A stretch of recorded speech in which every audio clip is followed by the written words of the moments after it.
Lajčak u dvodnevnoj poseti Srbiji, danas sa Vučićem o nastavku dijaloga sa Prištinom. Specijalni predstavnik Evropske unije Miroslav Lajčak dolazi danas u dvodnevnu posetu Srbiji, koja zajedno sa prošlonedeljnom posetom Prištini za cilj ima ponovni pokušaj EU da se u dijalogu Beograda i Prištine postigne već dugo očekivani neophodan korak napred.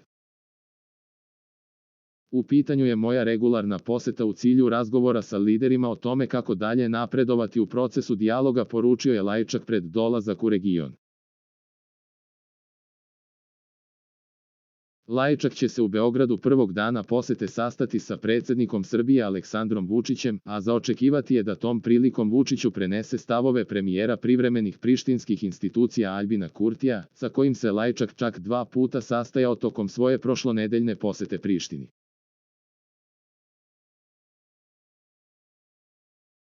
Iz Brisela su u više navrata dolazile informacije da Lajčak želi da što bolje pripremi novi sastanak Vučića i Kurtija, kako bi se izbegla situacija iz prethodne 2 runde razgovora na visokom nivou Beograda i Prištine, koji su se umjesto iz EU najavljivanim napretkom završile potpunim odsustvom razumevanja i kompromisa.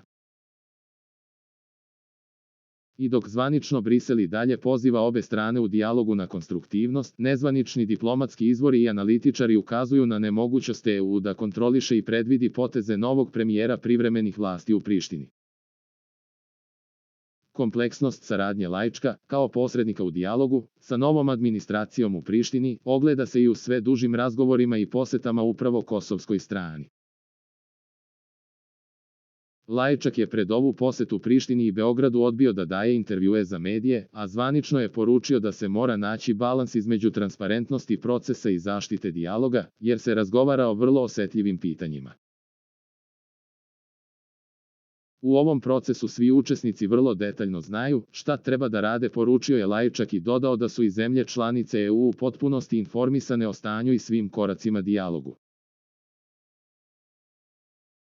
Pored pripreme novog sastanka na viskom političkom nivou, uključujući i njegovu potencijalnu agendu, poseta Lajčka Beogradu i Prištini može se razumeti i u svetlu razgovora o primjeni već postojećih dogovora i razgovora o eventualnom napretku ka konačnom sveobuhvatnom i pravno obavezujućem sporazumu o normalizaciji odnosa.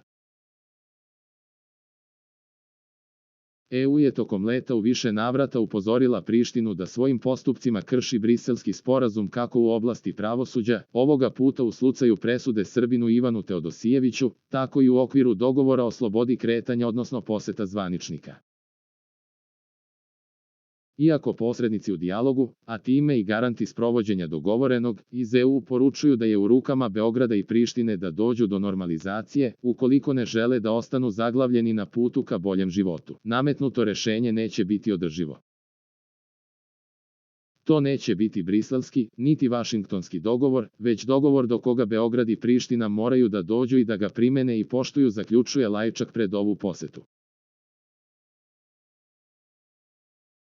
Istovremeno, Lajčak, koji je početkom svog mandata 2020. godine najavljivao da je konačni sporazum Beograda i Prištine pitanje meseci, a ne godina, sada insistira na činjenici da sadržaj sporazuma, njegovo postizanje i primjena isključivo zavise od političke volje i kooperativnosti 2 strane u procesu.